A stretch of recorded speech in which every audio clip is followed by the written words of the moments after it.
Mark from the States, Mark from the States, it's Mark from the United States. Good morning, good afternoon, good evening, Mark from the States. How we doing today? I am doing fantastic. I know that comes as a surprise to a lot of you. I hope you're fantastic as well.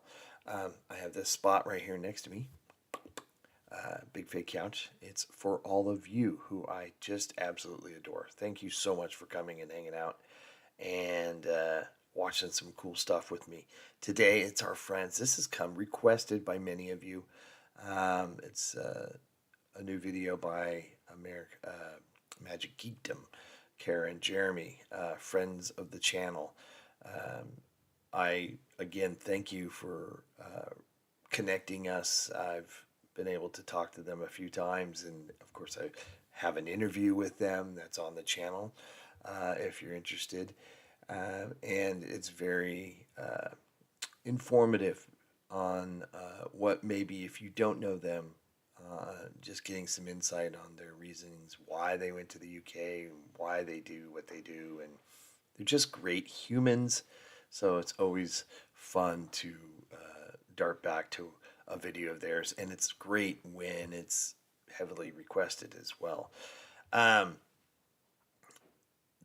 below this video, there'll be a couple links. One that takes you to the original video that we're watching today. So if you don't want me to talk on the video and you want to just see their video, I encourage you to do that.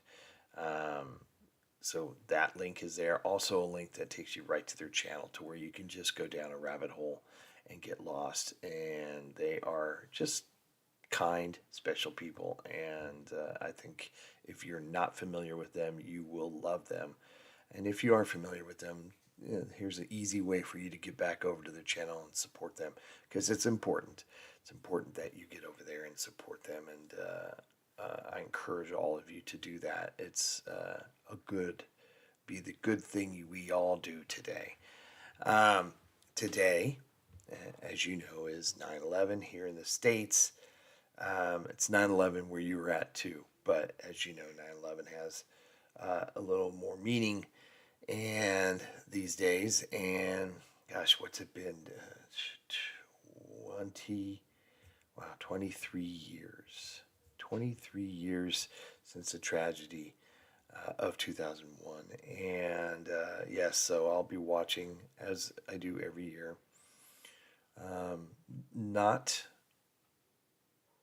what happened, but the memorial and all that stuff. It helps me kind of just stay connected to the whole thing as time goes by. As you know, things get further and further in the back of our minds, and I really try to make a point to catch a little bit of the memorial to kind of just bring me back and ground me to the event. And yeah, crazy. Always makes me think what I was doing that day. I was getting ready for work, as always, every morning. That was a Tuesday morning, and I remember just getting dressed. Thank you to whoever that was. Getting dressed and coming out and having the TV on and seeing what was really happening. I was like, what the heck? Yeah. Still went to work. Couldn't really work very well, but still went to work that day because we're not really understanding the gravity of the whole thing. But yeah, interesting day to say the least. I always remember too, because my sister was working in Manhattan at the time. She was away from the towers, and so wasn't in any really like danger, but you couldn't get a hold of her. You didn't know if she happened to be down there that morning. You know, it was one of those things where she normally wouldn't have been, but you just never know, those sort of things. Just scary event. But anyway, that is what today is. This is 10 differences, cultural differences as Americans. In England, Karen and Jeremy are going to go through a list that they've compiled based on their experiences over the last year and beyond, on all their visits and all that stuff. Again, please go over and support them. It's really important. And without saying too much more, let's get into it. From some awkward encounters on our first trip to the UK, to learning about some cultural norms that we never knew about. Today we're going to be discussing 10 shocking differences between the US and the UK, starting with one that I learned just recently, and that is there are some wild differences in our elections and our political campaigns. Wow, yeah. The main two things. First, I learned that UK elections are only about 6 weeks long. That would be lovely. Wouldn't that be nice? We in the US, at least a presidential campaign. And it's not a set 6 weeks. I mean, it could vary from time to time, right? Depending on when it is opened or however it starts. It's not that would be just awesome. God, having our election and with just the annoyance of it all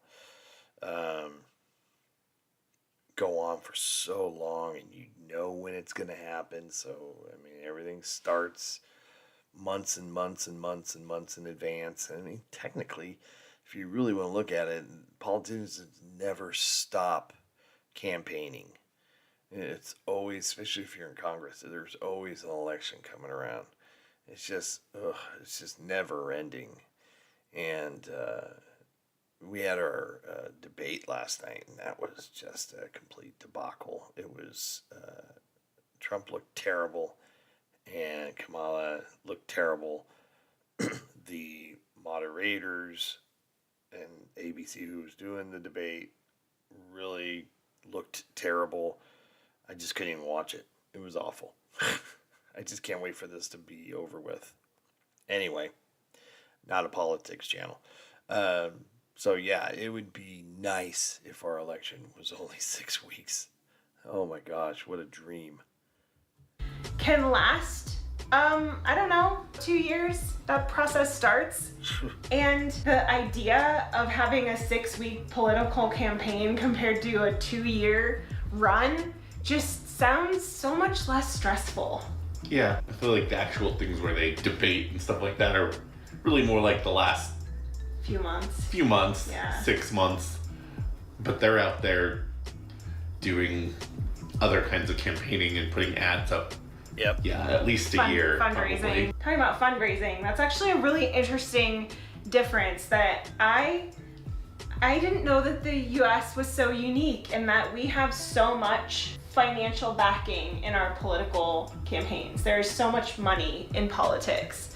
In the US, we have something called a PAC, which stands for Political Action Committee, I think. That is correct. There's also a Super PAC. They are basically a tax-exempt organization that is basically a way for corporations and businesses to funnel money into politics. There's basically a lot of money that gets poured into political campaigns. The example that I can think of that comes to mind is in Washington State, probably 10 years ago now, there was a bill that was voted on saying that any food in the supermarket needed to say if it had GMOs in it. PACs were able to basically kill that bill. Like, it did not pass. I remember there was all kinds of advertising at the time of how it was gonna be bad for farmers, how it was gonna raise the cost of food. And I'm not an economist, I don't know that. But there is kind of this idea that it would be nice, like, don't we have the right to know what is in our food? Yeah. So anyway, that's an example. Like, I know there are a lot of big food corporations that were behind that PAC, and absolutely, that's a case of corporate money being able to kill a bill. Yay, America! And talking about food and groceries, I think we've kind of talked about the differences between the food supply in the US and the UK before on our channel, but I think not only we put a lot of ingredients in foods here in the US that That are you banned. guys don't allow. Yeah, that are banned in other places. And you know, primarily today we're comparing the US and the UK because our audience is highly UK based. Yeah, primarily. We've spent a lot of time there, but this is true of many other countries. Yeah, I feel like the US is kind of the outlier in a lot of these situations. But specifically with food, I think we also noticed some differences in our weekly shops and just kind of the difference culturally of how we go to supermarkets and how we do our weekly shopping in the UK versus the US. The one thing I remember noticing last year when we were there for an extended time was how there are labels of very clear, like it's red, it's green, it's color coded to tell you if something is good for you or not. It makes it real easy. Like, we're gonna do the work for you. This is probably not so good for you. I think that kind of information gets buried in the US. I think even aside from the actual differences in... Yeah, it's usually on the back of, it's a bad example because it's a medicine bottle, but yeah, it's on the back of the baggage. It's sometimes over the underneath the flap that, you know how the, like say candy has like a flap. It's usually you have to pull the flap, move it and read it, and it's on this like table, and it's like, okay, and you gotta say sugars, 3 grams of sugars, and then you gotta go serving size. There's 4 servings. So then you gotta go 4 times 3. There's 12 grams of sugar in this candy. You know, it's ridiculous. I like the way you all do it, just right there on the front. You know, when it's candy, I'm not really looking anyway. Let's be honest, who's looking at that? The reason why we're eating candy is not to be healthy. We're eating candy because we like it. But that's just an example. Other foods as well. It's always kind of buried on the back. And you know what? Funny to tie in with what they were saying. Super PACs and other political action committees and lobbyists and other, influences, there's a reason why it got put on the back and that it's hard to find. It's because these people who sell this sort of thing put a lot of money into politicians' pockets, and they vote on keeping it on the back and not on the front. Yeah, it's even as mundane as that. There's something behind it for sure. I wonder how many of these will all go back to the lobbyists and the money spent on our politics. And kind of how our countries operate our food supply.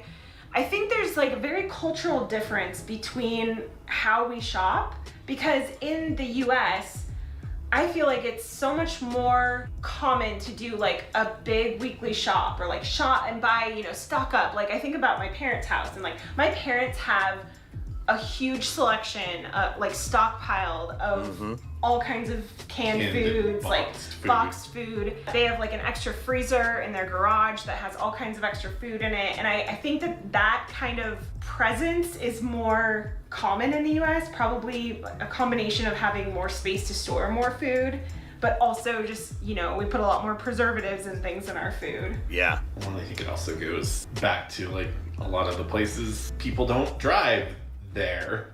Yeah. So you would have to take the train or the bus or walk, and you don't necessarily want to bring as many things home, especially if you're by yourself. Yeah, that's a great point, because I think when we were there for a longer term in the UK, we very much only would do a grocery shop like every couple days, and we would just buy food for like today and tomorrow, maybe 3 or 4 days, but definitely not more than that. No, there's a couple of times we went to like a bigger supermarket and bought like a week's worth of stuff, but that was really only a few times. Yeah, but there's also a lot smaller stores. There's not as many big box stores, and I know that there are Costco's in the UK, but not as many. And I feel like Costco is a very like American culture thing of like, look at all the things I got at Costco. Look at this giant jar of sauce. I don't know. Yeah, like we have a lot more things in bulk. Like Yeah. I even think about toiletries and stuff. Like when we buy toilet paper, we buy like a 50 pack of toilet paper just because we can. It's like we buy stuff in bulk because it saves us a discount, where I think and maybe this speaks to us just being in like an Airbnb and walking to a supermarket, but we would only buy like maybe a pack of it when we were there, like a small pack of 4, like 6 or 8 or something, but not a lot more than that. Most times with that too, we were there a lot of the time long enough to justify buying one that was more That's than fair. 4, except for a few places. But I also don't remember seeing like huge amounts of like, here, buy this giant tub of mayonnaise. No. Anything like that. Or salad cream if you prefer. It's a lot of factors, I'm sure. I mean, you guys could probably Yeah. tell us more. But yeah, I think it's space, having a vehicle, and a lot of the stuff is Sure. like doesn't have preservatives if it's actual food. Or, I mean, it has some, but not to the extent that ours has. Yeah, you should let us know when you do your shopping, how often do you shop, and do you drive to the supermarket, or do you walk, or how do you get there? I think in the US it is so much more common to drive, Everywhere. stock up, and then, you know, have your set groceries for at least a week, you know? Let's switch gears for a little bit, because I do the shopping for my family. So I'll go to the store, and it's usually how it's been of late. I'll go to the store, I'll get, you know, enough food really to take care of most of our cooking.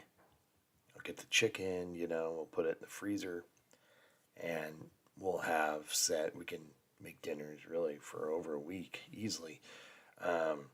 But I'll still probably have to go to the store to just get little things that maybe we ran out of or I missed. And that seems to be how I end up going back to the store. But there's always one big visit. But then every so often, every few days, whatever, I go, oh gosh, I forgot to grab. We need ketchup or whatever it is, and I'll go and pick up those sort of things. But you know, we don't shop at Costco. We used to a long time ago, but it's just you can't get out of there without spending like $300. It's so easy to do. It's like, and you're just buying in bulk. There's something to be said about that. Our family's not big enough to really need to be buying in bulk. We do buy a lot of paper towels and toilet paper. We'll buy large packages of those sort of things because we use them a lot. So, but like for food, we tend not to buy large amounts or in bulk of food. But you can. It's wild. But yeah, it's pretty standard for my family. this one, and by the way, these are not in any particular order. Number 8 is a TV license. We learned last year, we didn't even know this until I think the end of our time in the UK last year, that you have to pay, I think the price just went up to £169.50 as of April 2024. A license. This is a TV license so that you get access to, I guess, the BBC and your public broadcasting channels, which we do not have anything like that in the US. No, it's not the same. I mean, we don't have to pay for it, but it's, I feel like, more limited if you don't pay for like a paid TV service like cable or streaming. And we have, I think, more commercials than we have in the UK. That's fair. We definitely have more commercials. That's definitely one of the reasons why adverts are such a big deal here is the TV stations.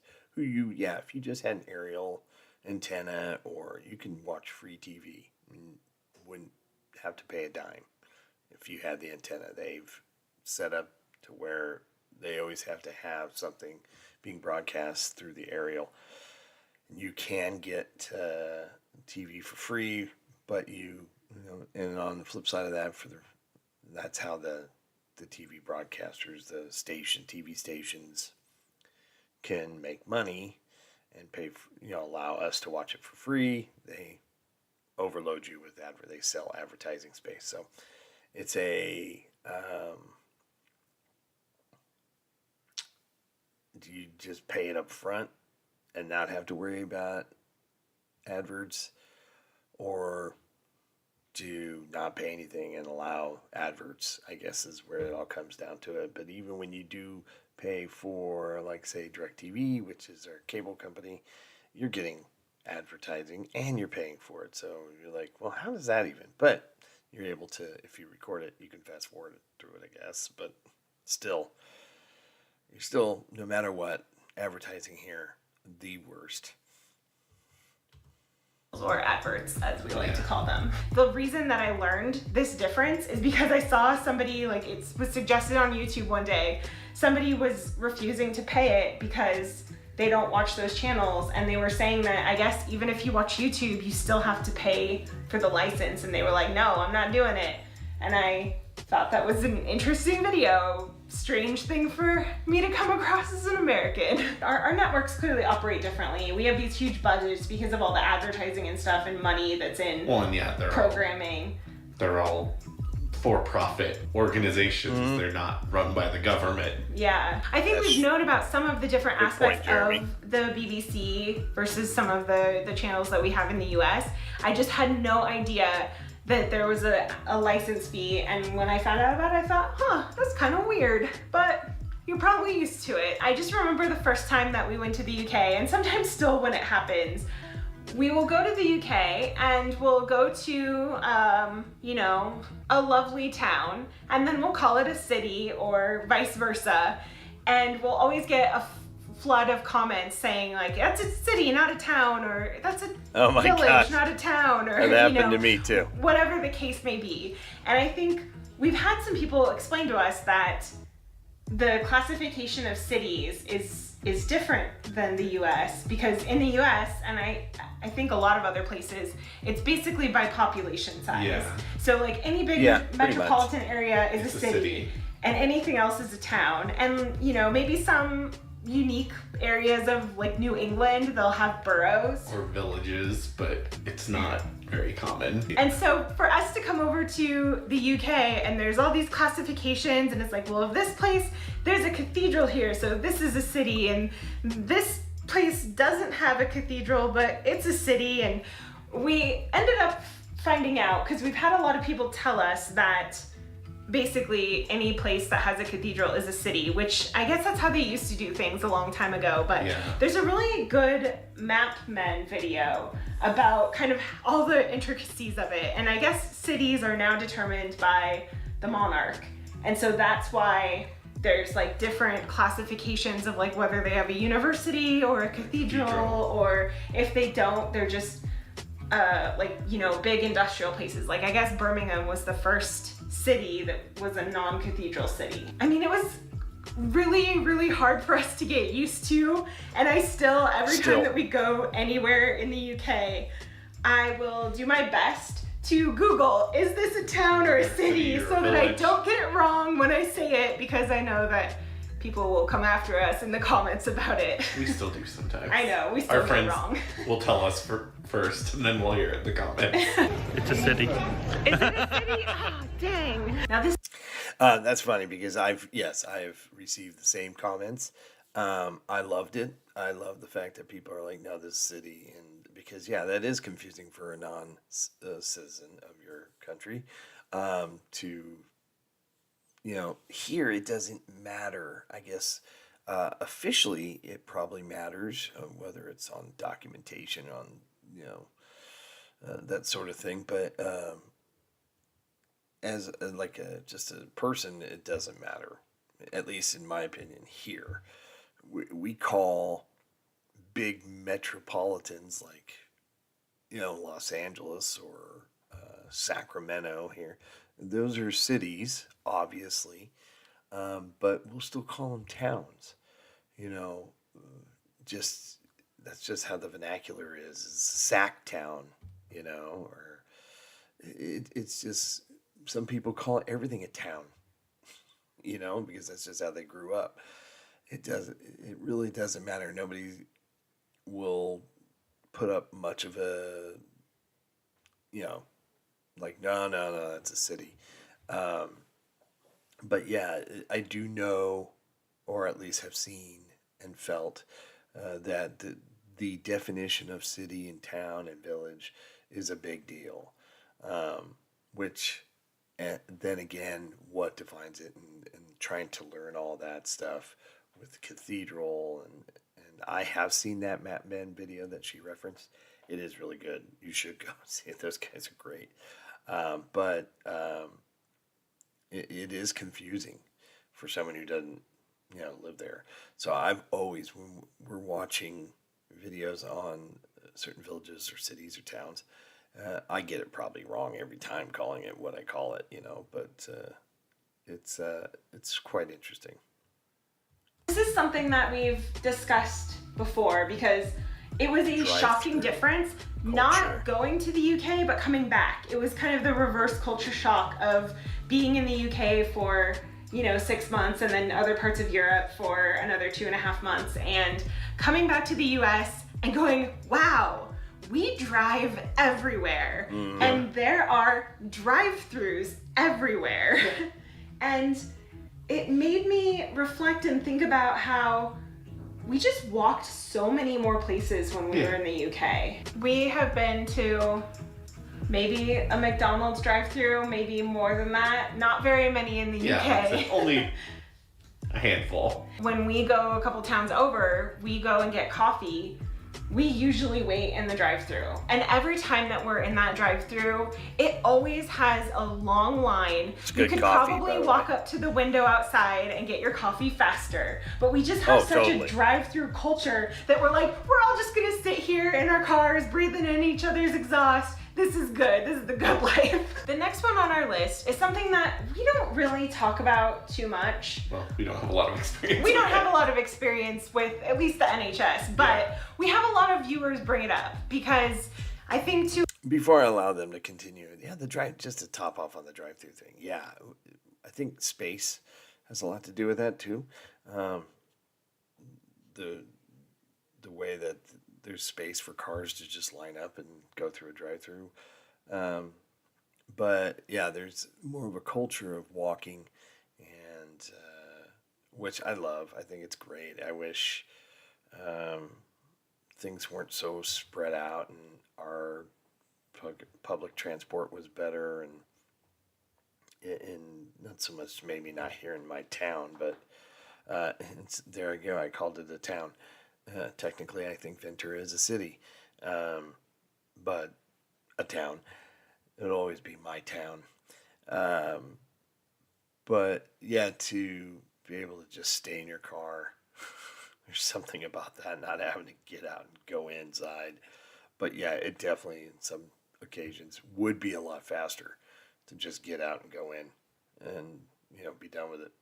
To a lot of people in the UK, the American healthcare system is scary, and it probably should be, because we'll kind of get into a little bit of our experience with it. For any Americans or viewers outside of the UK, the NHS is essentially the universal healthcare system of the UK. I'm sure that it's paid for with taxes. I mean, you're paying for it, but everything is covered. We've had people tell us that they go in, do whatever, and they just leave and the bill is zero. And that's pretty wild as an American. To be totally honest, I've spent probably more than half of my adult life without health insurance than I've had it. I mean, and it wasn't even until the Affordable Care Act that Obama passed that even really kind of gave anybody some options. The best health insurance that I have ever had was when I worked at a pediatric clinic, when I worked in healthcare, and I still paid $200 a month on top of what the company I worked for was paying. Just to give you some perspective of healthcare costs. Yeah, we it's have a been mess. told that I'm not even there comment are because, some downsides to it's a mess. the NHS, like that there can be long-term wait times to see a specialist or things like that, which the same can be true with insurance in the US. So I don't know, if you work for the NHS or you have more information about it and you would like to kind of fill us in, please reach out to us and let us know, because we would love to have a conversation with somebody who knows much more than we do. When we were living in Florida, I broke a dish when I was doing the dishes one night and I sliced my finger open. We went to urgent care. They basically put a Band-Aid on it. Like, that's pretty much all they did. I severed the tendon. If you've seen our videos before and you've gone, why do you have a weird finger? Because we do get that comment sometimes. Really? It's because I severed a tendon, and the urgent care clinic I went to put a Band-Aid on it and charged me $500 for it. Hopefully that insane. paints the picture of like what our healthcare system is like versus maybe what yours is like in the UK. Healthcare seems like a complicated topic to tackle because it just seems like this big dark cloud looming over us here. And I'm sure that people in the UK, I'm sure that you've had experiences with the NHS that are probably less than ideal. I know some of you have. And it's maybe one of those things of like, grass is always greener. Yeah. I don't know, maybe not. But let's go into something that's a little bit more Yeah, I can't comment on lighthearted. that. And that It's- is some of the I agree. weird, awkward encounters that we had It's a in mess our here. first trip to Absolute the UK, mess. because there are some like, Maybe I will comment on it. I'm a strong believer if you were to just, take the pharmaceutical companies out of it and have it like you all have it, where the government, regulates the price, works out a deal with the drug companies for the price of the medicine ahead of time, and so it can be a low cost thing, and the pharmaceutical company is in a multi-billion-dollar industry. It's ridiculous, and that's because of them. If you could just knock them out of the equation, I think it won't make our health insurance better or healthcare any better, but it'll certainly not. I think it would drop it to where it'd be somewhat manageable, and it wouldn't bankrupt people and put people in real dire straits. Like Kara was saying, that she spent a majority of her life without healthcare. That's just ridiculous. Yes, the Affordable Care Act did some good things, making healthcare available. There's a lot of back-ended stuff that people don't want to talk about, and we're not going to here. But it could be a start in the right direction, and it's just, you got to get the pharmaceutical companies out of people's lives. Anyway, don't want to get controversial here. language differences. We love learning about the language differences. I constantly love learning new different words and phrases and things like that. But there were a few when we first went to the UK that really threw me off. I mean, one of them is the restroom thing, the bathroom thing. Seeing toilet signs everywhere is a little bit off-putting as an American, but many of you have told us that you like to call it the loo, and I like that, so I'll use that. I mean, the toilet is what it is. That's where you're going. Yeah. There's not a bath in the bathroom. Fair. Another instance that happened on our first trip that kind of threw me through a loop, and actually, we would talk to our friends Sean and Caroline pretty regularly, especially in the pandemic. We were like catching up a lot with them. And every time we talked to them, they'd say, "You all right?" And I'd be like, "Yeah, everything's fine. What's going on, And it wasn't until we got to the UK and we went to a supermarket and the person checking our groceries said, "You all right?" And I went, "Oh, that means like, hi, how are you?" That's a greeting. Where in the US, if someone said, "Are you all right?" I would think it meant like, is something wrong? Is everything okay? Yeah. You've been hurt. Are you okay? Yeah, are you okay? Is everything okay? It implies like something's wrong. Every time that we talked to them and they would say that to us, I was like, yeah, gosh, do I seem like I'm depressed all the time or something? But no, it's just a greeting. I think I may have picked up on it before you. I guess you did. I can see that didn't being notice. confusing, I was though, like, at yeah, first. I'm okay. Do I seem You don't like hear I'm that off all the today? But yeah, that was a fun cultural experience. Can't wait till So someone me says that to me. in a supermarket. I think going, that'd be awesome. oh. And that's Before going to we require went to the UK, I remember learning come one of over the and differences visit. in words that we use is in the UK you call it a bum bag, and we have a different name for Fanny it, pack. which I didn't learn until after we were in the UK. That doesn't mean what it means to us. This is another thing I knew before you did. You knew that too? I didn't know that's why they called it a bum bag. I didn't know. I guess now they're called a crossbody bag, but I like bum bag anyways. But I guess Bum bag's in the UK great. it's a front bottom. I don't know. Those are the things I can think of. Can you think of, I'm sure we had more weird interactions like that too, where I went, oh, that's what that word means. But those are the ones that come to mind. Right. Number 3. This is one that I didn't know was unique to the US until we went to the UK and kind of experienced talking to other people, having people tell us that we have a hustle culture. I didn't know that we have such a hustle culture in the US, I've heard and this. that we have such a work-oriented culture. Yeah. Apparently Always we do. working And long hours. When I look at things Don't have like, much I think I vacation saw time. that Always the trying to make money. UK requires 28 days off a year minimum, I believe, which equates to like 5 weeks. In the US, we don't have It's not a standard federal one. paid amount of time off. Like, we do not have a set amount of vacation time.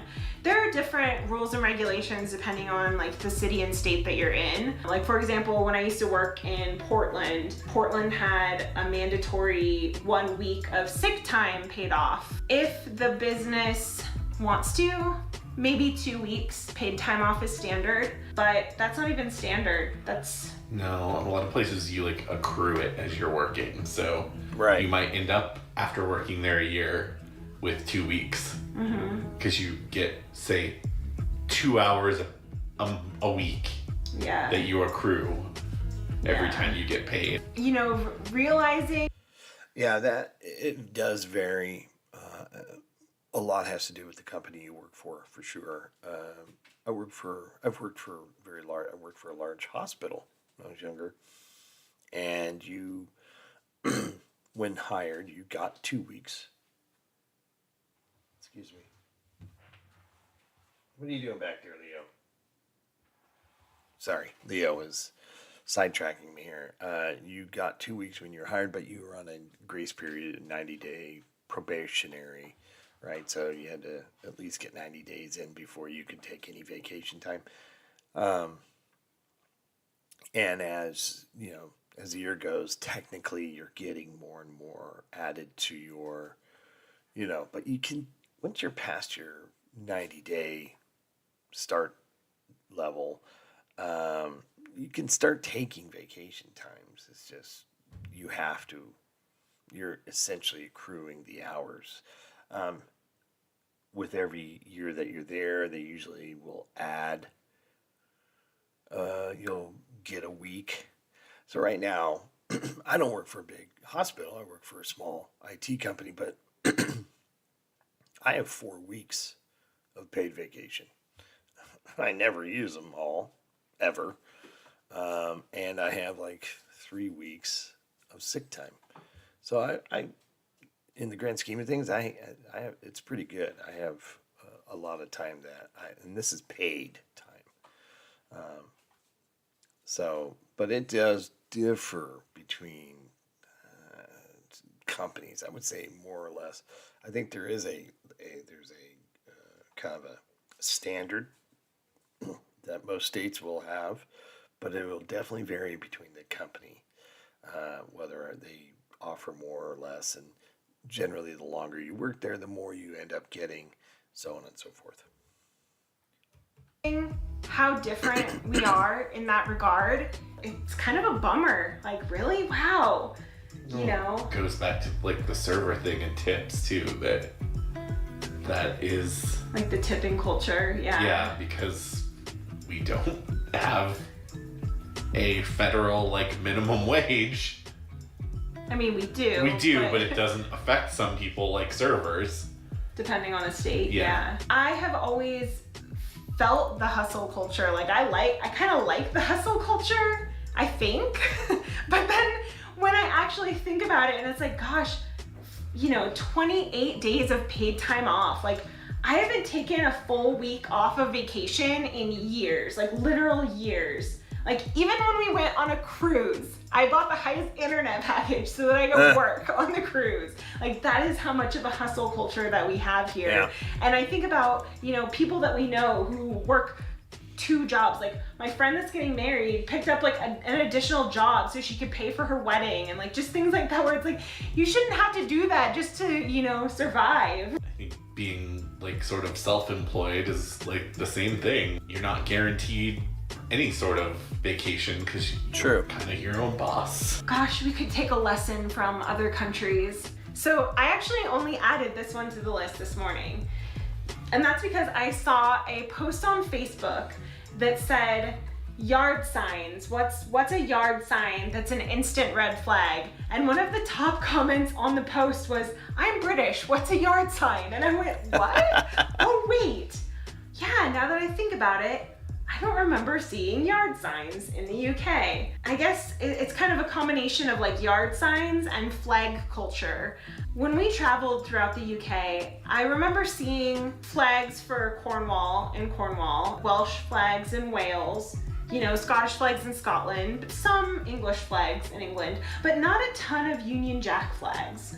And here in the US, we love our American flags, man. Yes, we do. we put those things on everything.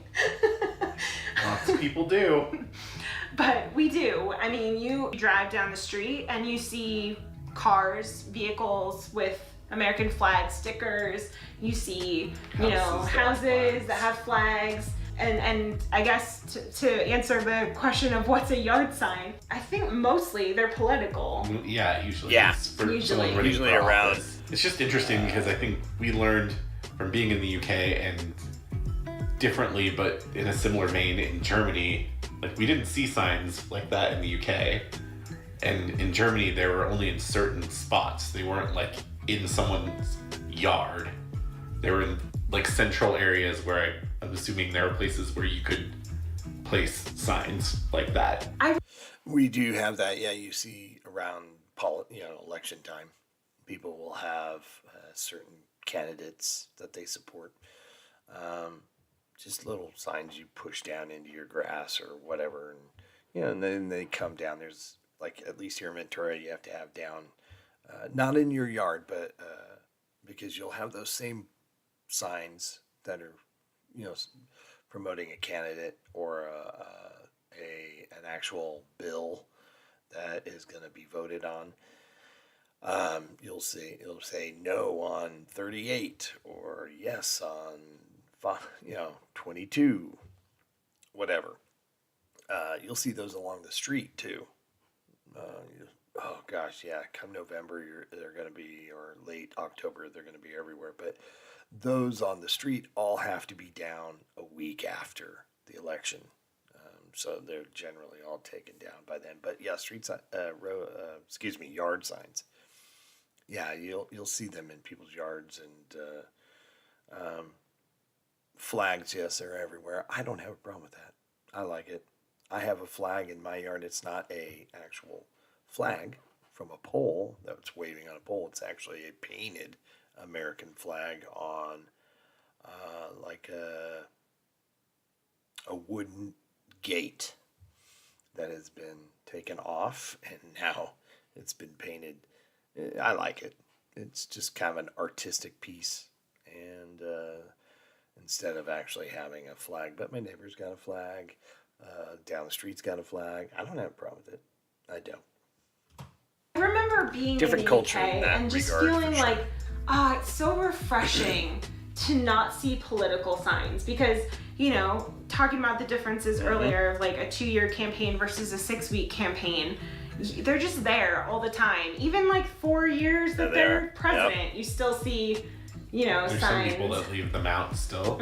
Well, a presidential yard sign is probably the most prevalent thing that we see. That's fair. We just had the local elections here, so there was a lot of mayor and things like that signs that were up recently, and some of them still are up, like we were saying. And some of them are like, you know, vote no on this bill or things like that. Yeah. Like you can see all kinds of signs, but they're typically political in nature. Yeah. And that is weird. I don't remember seeing anything like that. No. Like maybe occasional Union Jack flag occasionally.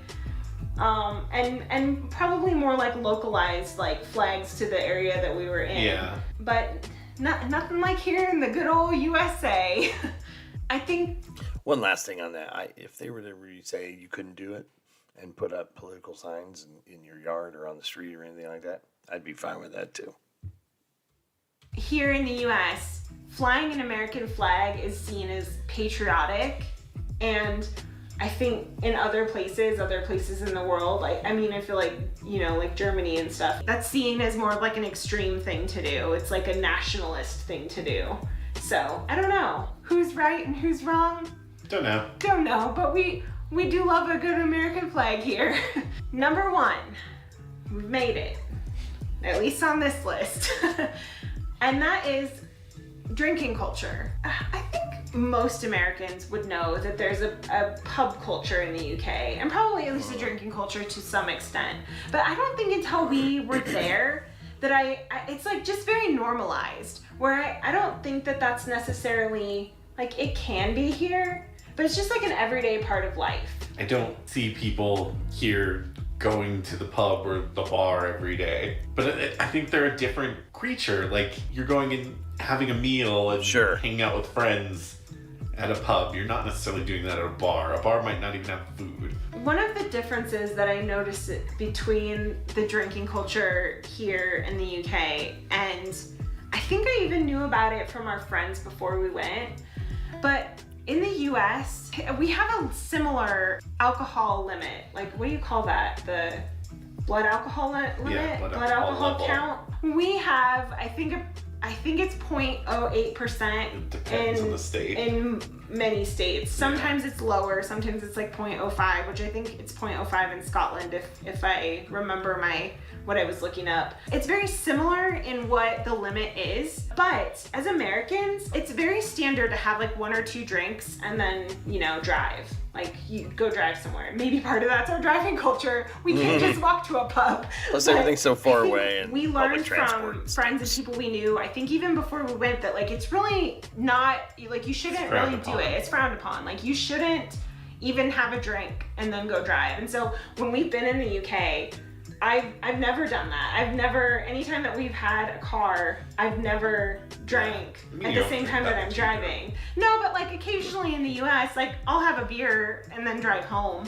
Yeah. Which I just would never do that in the UK, but I think it's because it's just culturally very different. Well, and I think it seems like from what we've learned that the consequences are more dire in the UK. Yeah, I mean, I feel like it's just expensive here in the US. Like, it's a lot. Go to of a money. class and maybe spend a lot of money on your ticket and don't get pulled over again doing it. I was reading that in the UK, you can serve up to 6 months in prison and have your license taken away for a year if you are caught above the legal limit, which most I likely just isn't don't- going to happen in yeah. the US unless you Or habitual. do damage to someone's property or something while driving. That error. If you just get pulled over, you're it keeps probably just happening. gonna spend an evening in jail and pay some fines. Yeah, so I thought that was not just the drinking culture, because it very much is so prevalent there. There's just such a different cultural standard around the actual, you know, driving if you're drinking. And I think for having such a drinking culture, it's a very respectable thing to be like, but do not drive. And that's kind of a shocking, I mean, I mean, honestly, better. yeah, better, but just kind of like oh wow, okay, this is very different from what I'm used to. And I feel like most people I know would be okay with having a drink or two and then driving and feeling comfortable with that, as long as they're not above It the is pretty alcohol limit. common. We came up with so many more differences like this. So if you want to see another video about more differences, Yes, please. let us know. Or if you have some differences that you noticed, you know, let us know. If you have not subscribed to our channel, would you do us a favor? Would you hit that subscribe button and Do click it. the thumbs up on this video? Thank you. Thank you for doing that. Thank you for watching. Thank you to our patrons for supporting our channel. And if you haven't seen the video where we talked about some of the reverse culture shocks and things that were stark differences when we first got back to the US, from our extended travels in the UK and Europe, then that video will be right here. So click that link. We'll see you over there. Is that it? Okay, yes. Yeah, a lot of those, so true. I would prefer it your way than how it is here, of course. And as for like drinking culture, yeah, the pub culture, I cannot wait to experience for myself. The drive-throughs, I think a lot has to do with most people aren't driving around unless it's part of their work or they have to get to work or whatever. But a lot of people walk. Our towns and cities are so spacious, and our transport isn't as great, and so a lot of people just drive to go get a coffee. So many differences, but just I don't think it makes one better than the other. Yes, you're going to prefer one over the other, though, for sure. And this was a very good list. I enjoyed this. If you enjoyed it, I encourage you to go over to Magic Geekdom, to their channel. Links are in the description below. Please check them out. They are such special people, and they work really hard on what they do. Plus, I don't want to spoil, if you haven't listened to our interview, they all have day jobs. They're all working full time, and they do these videos when they're not working. Now, if you want to know more about them and the behind the scenes stuff, I do have an interview. So go and check out that interview with them. It's really cool. But they're really special people, and so they deserve our support. Interesting video. A lot was covered there. A lot of it, I tend to agree. I love the fact that your elections are so short. I love the fact that you don't have the signs. I would love to see more flags. I'm sorry, but or the ability to see more flags, I guess. Maybe is that it,